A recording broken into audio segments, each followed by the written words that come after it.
누가복음 15장 24절 말씀.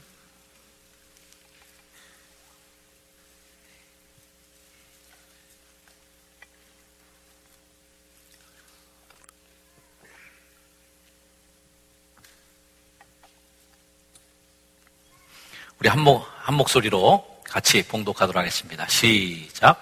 이 내 아들은 죽었다가 다시 살아났으며 내가 잃었다가 다시 얻었노라 하니 그들이 즐거워하더라. 아멘. 할렐루야.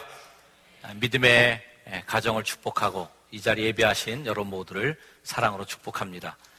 지난 주간에는 주일 저녁부터 시작해서 모스크바 비전 트레시아스 19기를 섬기고 돌아왔습니다. 104명이 참석해서 101명이 수료를 했습니다. 늘 트레시아스가 이럴 때마다 영적인 그러한 전쟁들이 많이 있지만 특별히 이번에는 3명이나 되는 분이 중도에 탈락하셨어요. 그만큼 아주 치열했던 트레시아스였습니다. 목사님들이 많이 들어오셨고 러시아인들 한 200여 명이 넘는 분들이 하나님의 은혜 안에서 3박 4일의 축복을 누리고 저도 돌아왔습니다. 오늘은 한국교회 모두가 어버이 줄로 지키는 날입니다.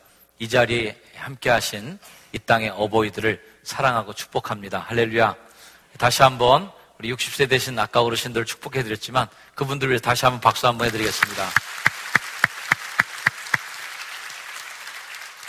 네, 이 땅의 어머니, 아버지들을 사랑하고 축복합니다.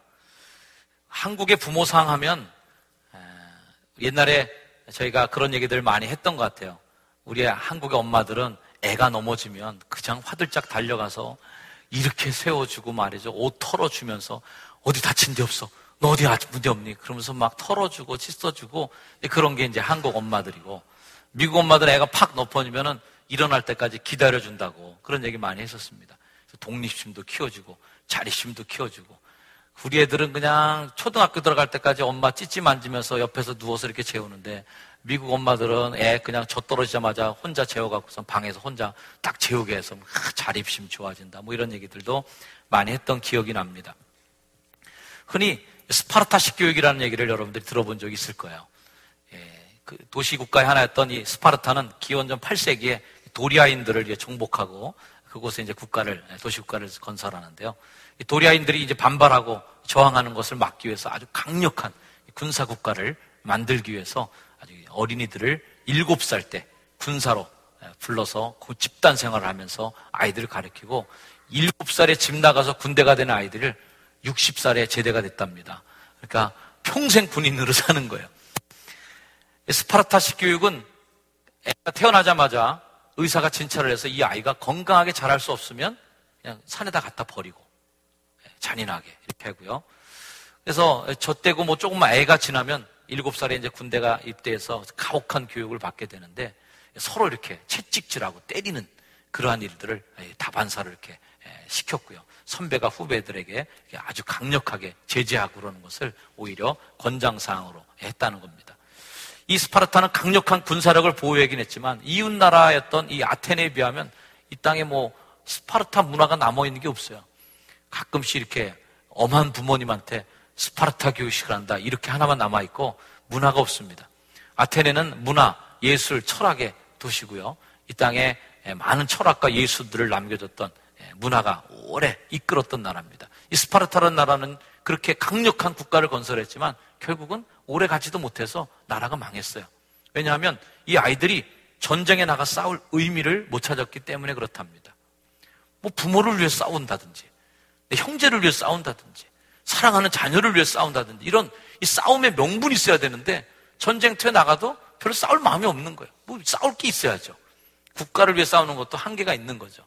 그러니까 자신이 보호해야 할 보호의 대상에 대한 열망이 없는 그 아이들이 결국은 나라를 잘 지키지 못했다.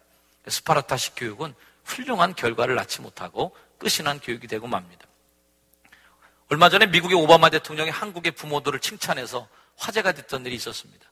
우리는 우리의 교육 방법에 대해서 굉장히 불만을 갖고 이거 고쳐야 된다, 뜯어 고쳐야 된다 아주 굉장히 의견이 분분한데 오히려 또 다른 나라에서는 한국의 부모들을 본받아야 된다.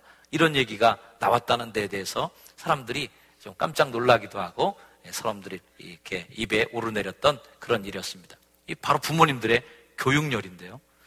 오늘 저는 이 설교를 통해서 뭐 교육 방법론에 대해서 여러분들에게 강의할 생각은 없습니다.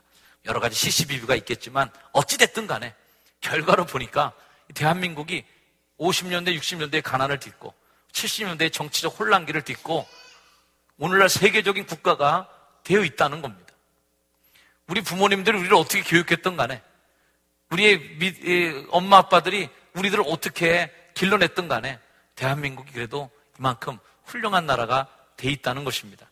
뭐 소소한 폐단이나 부작용으로 저희 이야기에 반론을 제기할 분들도 물론 계시라고 생각하지만 오늘은 일단 여기까지만 받아주시면 고맙겠습니다. 저희 부모님도 여타의 다른 부모님들과 마찬가지로 굉장히 무모하셨던 부모님이셨습니다. 저는 초등학교 4학년 끝나자마자 아버지가 제 손을 끌고 서울 광화문, 지금 미 대사관 뒤에 있었던 수성초등학교로 저를 데려갔습니다. 그리고 그 학교에 전학을 시켰어요. 그날부터 안양에서 서울로 저는 통학의 세월이 시작됐습니다. 그때부터 시작해서 대학교 4학년 때까지 초등학교 5학년 때부터 통학을 하게 됐는데 그때 당시에 만원 버스는 지금의 만원 버스하고는 비교가 안 될 정도로 상상을 초월하는 만원 버스 기억할 겁니다. 차장이 앞에서 뒤에서 딱 차문 잡고 배치기로 해서 이렇게 밀어 넣어야만 간신히 제 차가 떠나는, 그것도 안 되면 운전기사가 S자 코스로 그냥 과격하게 운전해서 사람들을 이리 미쳤다 저리 미쳤다 해서 간신히 꾸겨 넣는 곳에서 정말 창문에다 얼굴을 이렇게 대고 그러고선 학교에 등교하고 또 퇴교하기 위해서 하루에 3시간 이상 버스를 타고 학교로 오갔어요. 제가 초등학교 때부터 대학 졸업할 때까지 그 버스로 통학한 시간을 제가 다 공부했으면 지금 좀 박사를 한 3개는 땄을 것 같아요. 아무튼 그렇게 정말 초등학생 그때 어린 시절에 서울로 전학을 하고 통학을 시키는 그 무모한 짓을 저희 부모님이 하셨습니다. 가혹한 거죠. 제가 지금을 생각하면 너무 심했어요. 지금도 잊혀지지 않는 제가 불효가 하나 있는데 고3 때 우리 친구들이 조금 사는 친구들이 있었습니다. 늘 그 뒷동네에 있었던 친구들인데 그 친구들이 광화문 과외를 하기 시작했어요. 광화문 과외가 이제 굉장히 그때 당시 유명했습니다. 쪽집게 과외부터 시작해서. 근데 제가 이제 신학교 대학 들어가려고 그러는데 신학대학에서 본고사를 볼 땐 국어 시험을 봤어요. 그러니까 국어를 잘해야 되는 거예요. 그래서 국어 과외를 좀 하고 싶어서 저희 부모님께 과외를 시켜달라고 그랬습니다. 저희 집에서 그 당시 개척교회 목사님 가정의 형편으로는 과외는 엄두도 못 내고 게다가 광화문 과외는 이건 엄두도 못 낼 일이죠. 근데 제가 몇 번 졸르고 친구들이 다 가고 나 혼자 못 가니까 그게 제가 소외감을 느끼고 그래서 징얼징얼 대면서 계속 광화문 과외 시켜달라고 졸랐습니다. 그래서 국어 과외를 3개월 동안 제가 국어 과외를 했어요. 제가 그 당시에 시험 볼 때 국어 거의 만점 받았습니다. 네. 광화문 과외가 좋긴 좋아요. 지금 와서 생각해보면 그 과외 공부 때문에 저희 가정이 얼마나 많은 부분을 또 참았고 저희 부모님들은 얼마나 또 울었을까 하는 생각도 해보게 됩니다. 그 당시에 뭐 육성회비도 매일 꼴찌로 내고 그래서 늘 칠판에 늘 오랫동안 적혀 있었던 이름이 되고 그랬는데 광화문 과외는 정말 제가 지금 생각해도 엄두가 안 날 만한 금액이었으리라 생각을 해요. 그러나 무모하게 자식을 위해서 부모님이 그걸 양보하시고 과외를 시켜주셨습니다. 지금은 아이 낳기 전부터 뭐 태교 비디오부터 시작해서 온갖 좋은 음악도 들려줘야 된다 그러고 굉장한 자녀 교육에 지식을 쌓고 있습니다. 아기가 나오면 뭐 임산부 학교부터 시작해서 아기 학교 온갖 자녀 교육에 대한 정보와 자료를 넘치도록 습득하고 애가 조금만 재주가 보인다 싶으면 영재교육, 뭐 천재교육, 스포츠 학원에 음악, 온갖 학원들을 아이들이 섭렵하며 공부를 하고 있습니다. 그거에 비하면 우리를 길러주셨던 우리 세대 정도의 자녀를 길러주셨던 우리 부모님들, 주로 요 근방에 계신 우리 권사님들 세대입니다. 이분들은 얼마나 무식하게 우리를 길러냈는지 몰라요. 상처받지 마세요. 좋은 얘기 나옵니다. 참 이렇게 무식하게 기르셨을까? 도대체 우리 아버지 엄마는 나의 사춘기를 알기는 하셨을까?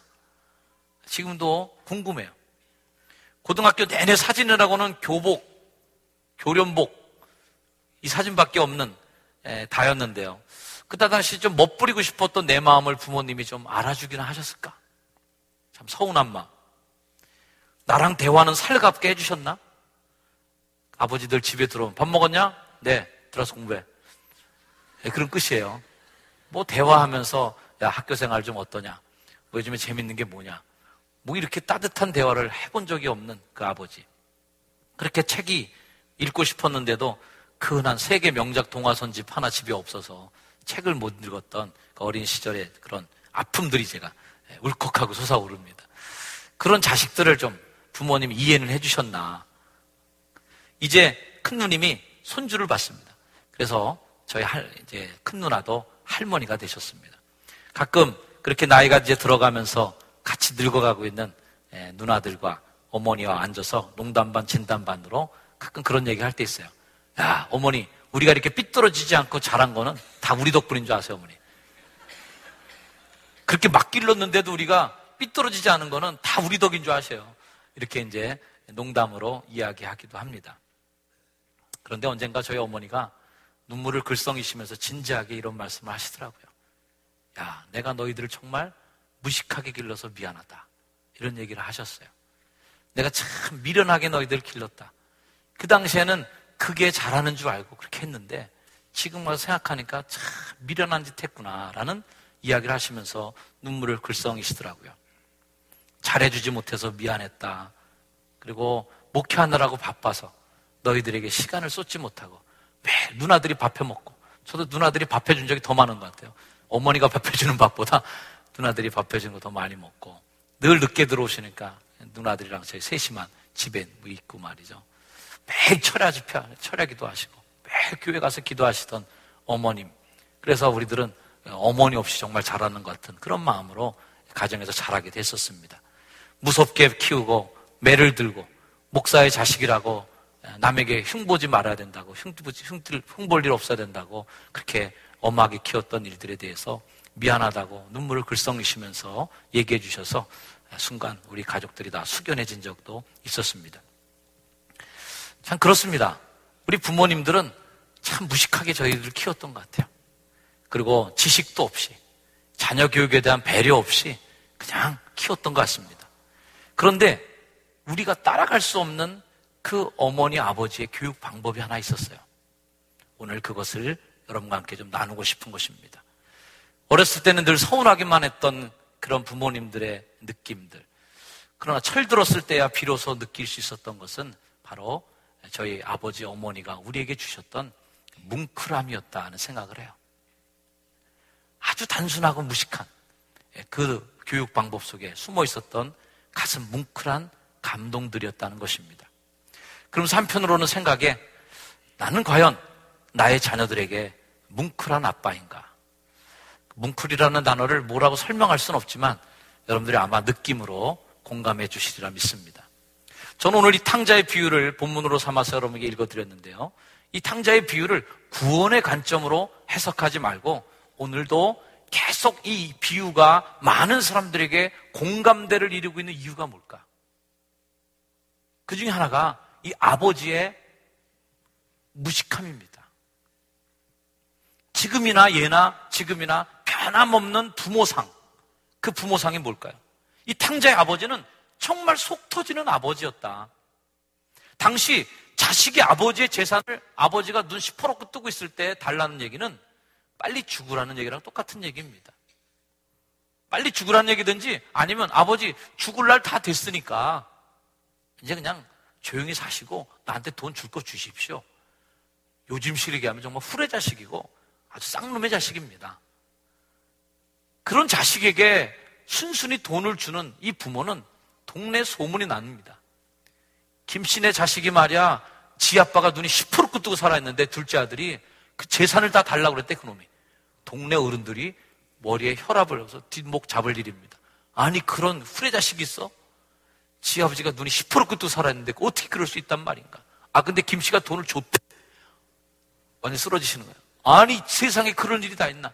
그놈의 자식 그냥 훔칫 몽둥이 찜질해갖고 버릇을 단단히 고쳐놔야지 그걸 돈을 주면 어떡해? 근데 돈을 받아갖고 다른 나라 가서 지금 열심히 잘 쓰고 살고 있대. 그게 어떻게 모은 돈인데? 그게 어떻게 번 돈인데? 그렇게 쓰냐고 아마 난리가 났을 겁니다. 재산을 다 줍니다. 그러고 나서도 이 아버지가 정신을 못 차리고 매일 아들 돌아오기만 기다리고 있습니다. 동네 사람들이 혀를 찹니다. 아이고, 저 김씨 저 미련한 짓 하고 앉아있네. 이 자리에 계신 김씨들에게 죄송합니다. 성이 흔하니까 나온 이름이었으니까 노여하지 마시길 바랍니다. 어떻게 그럴 수 있냐 말이죠. 그놈 자식 어디 가서 죽었는지 살았는지 알 게 뭐냐고. 그래도 그 아버지는 계속 기다리죠. 잘난 아들 망신창이가 돼서 다 돼서 돌아오는데 그 아버지가 그 아들을 맞는 마음이 성경에 표현되어 있습니다. 성경 말씀 그대로 보면 이런 말씀이에요. 그를 보고 측은히 여겨 달려가 목을 안고 입을 맞추니. 아버지의 마음은 여전히 그 자식이 측은해 보이는 거예요. 그래서 달려가. 지가 달려오려면 지가 달려가야지. 왜 아버지가 달려가요?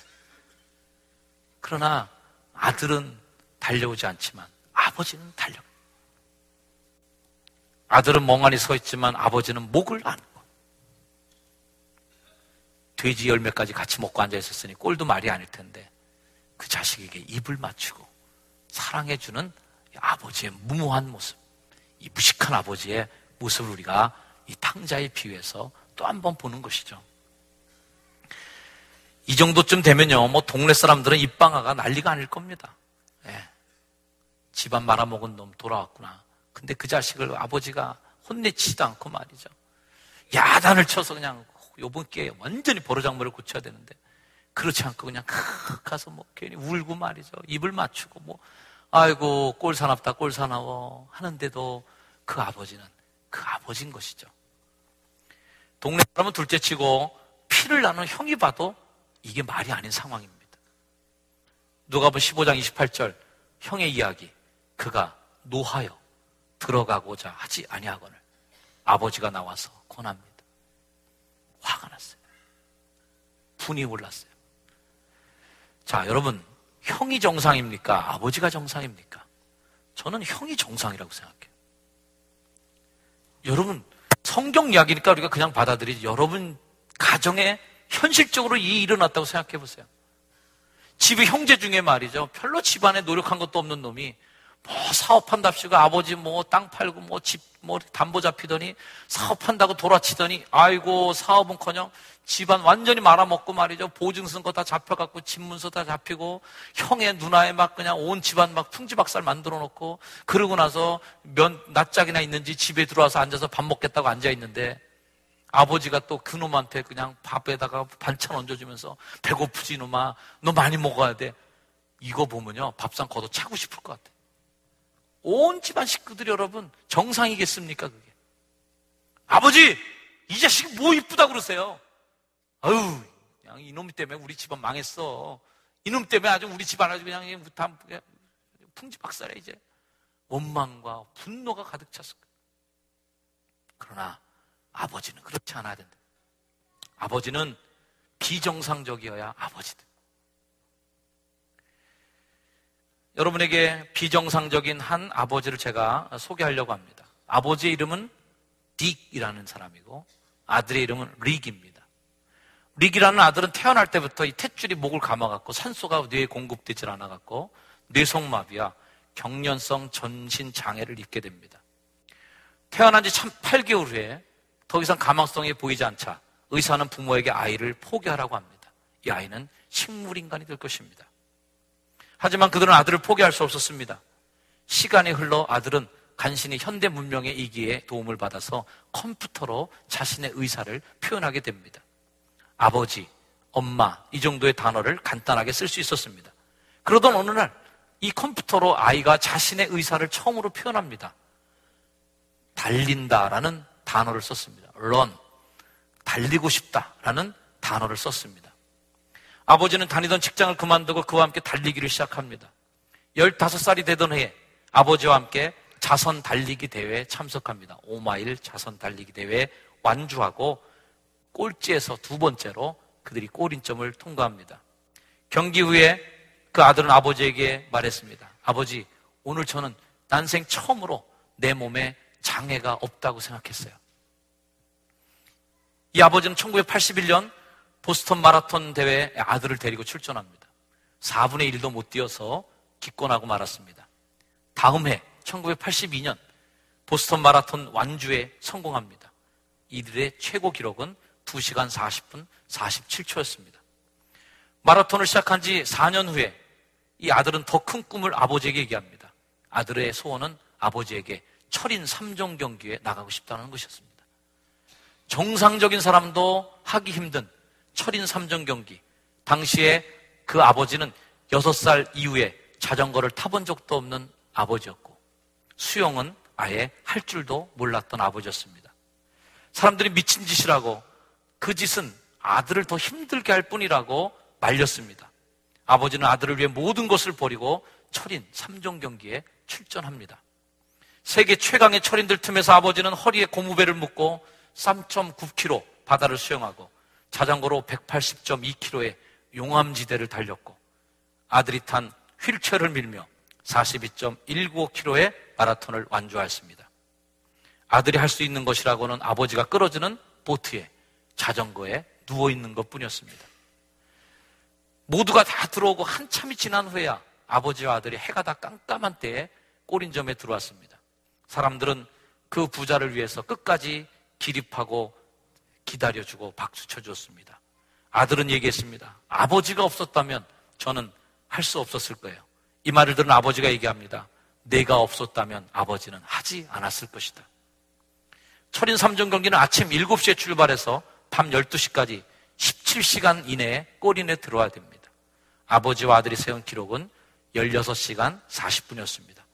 그 후에도 이 아버지와 아들은 철인 3종 경기를 6회 완주, 단축 3종 경기 완주 206차례, 1982년부터 시작된 보스턴 마라톤 대회 완주 기록이 2005년까지 24년 연속 완주, 그리고 마침내 달리기와 자전거만으로 미국 대륙 횡단에 성공합니다. 지금 이 아들은 1993년도에 보스턴 특수교육 분야 컴퓨터 전공으로 학위를 받고 컴퓨터를 전공으로 해서 지금도 공부하고 사회에 어엿한 한 일원으로 살고 있습니다. 이 아들이 얘기합니다. 나는 날개였고 아버지는 나를 받쳐주는 바람이었다 라고 얘기합니다. 오늘 이 시대에 많은 희망이 없어지고 있다고 얘기합니다. 또 치유와 회복이 없다는 얘기를 하는데 그럼에도 불구하고 이 시대에 희망을 걸 수 있는 것이 무엇일까? 그것은 바로 아버지다. 또 어머니다. 그냥 아버지, 그냥 어머니가 아니라 무식한 아버지, 단순한 어머니가 필요하다.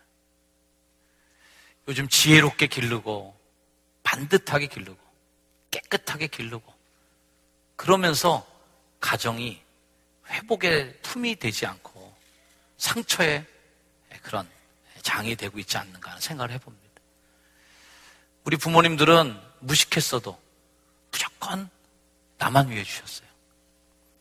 우리 아버지나 어머니는 배운 게 없으셔도 자식이라면 돈도 자신들의 시간도 그리고 자신들의 열정도 인생도 다 거기에 쏟아 부어 주셨습니다. 요즘 학교 폭력, 왕따, 인성교육, 관계 다 가정이 있으면 자연스럽게 다 해결될 문제들입니다.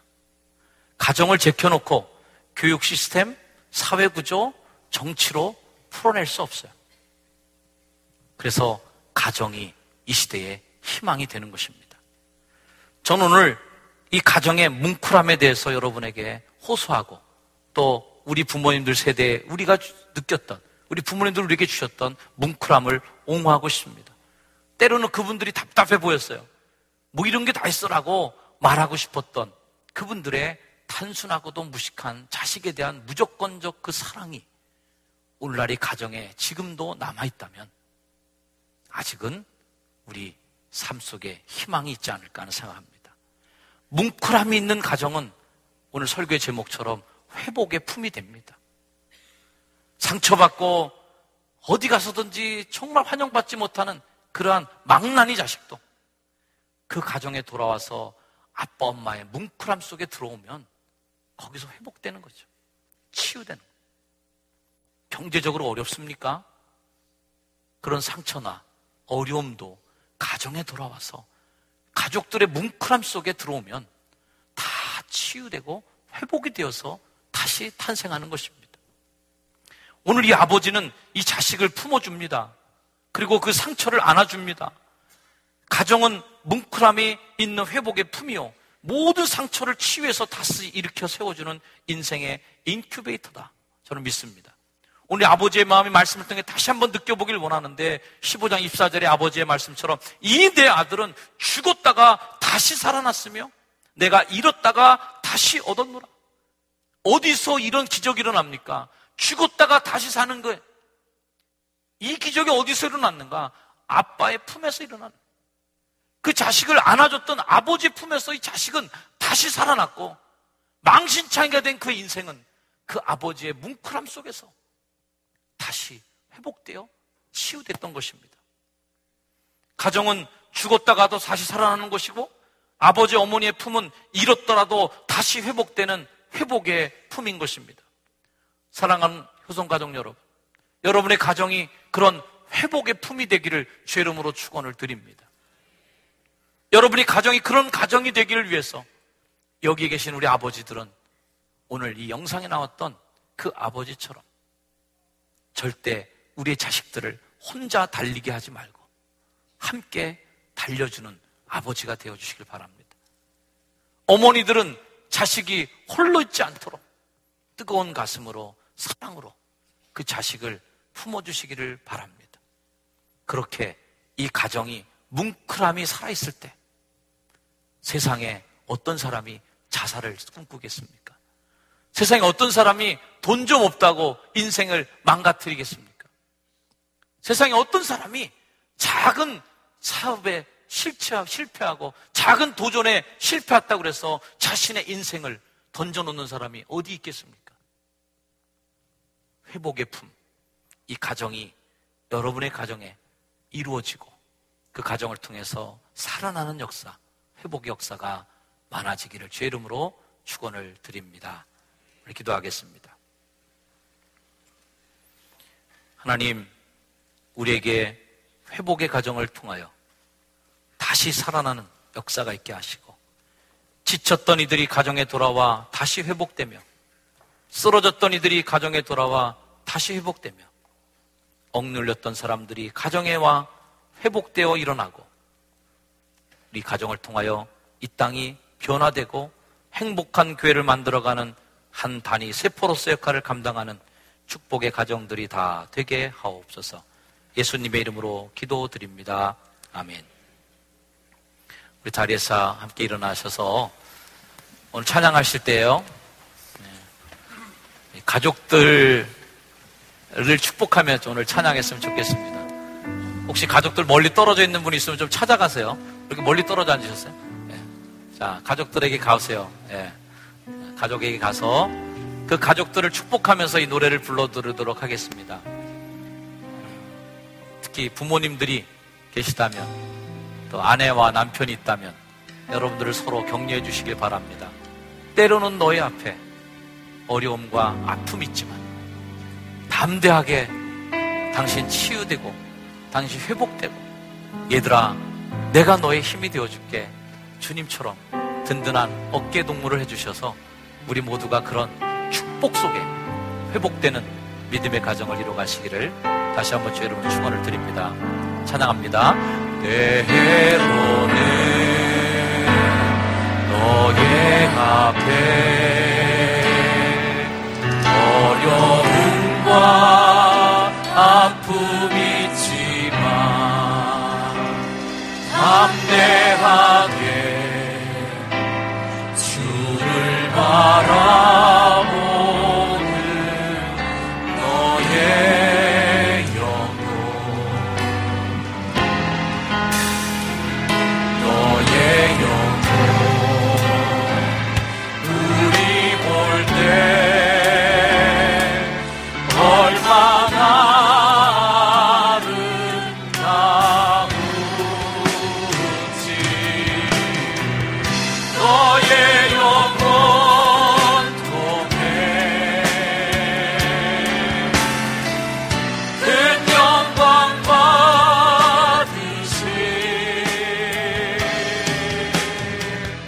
하나님을 찬양. 오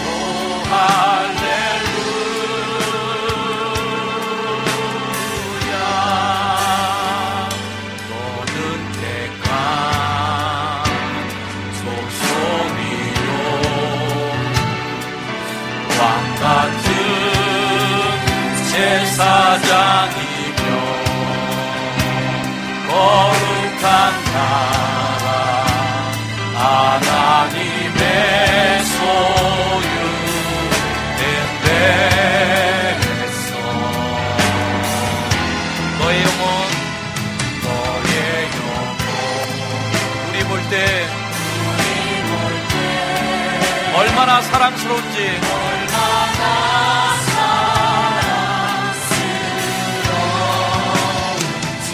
우리 영혼 통해 우리 영혼 통해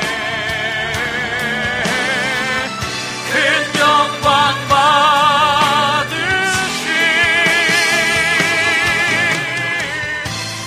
하나님을 찬양. 오 할렐루야. 우리 같이 손잡고 높이 들고 부르겠습니다. 우리 영혼 통해 우리 영혼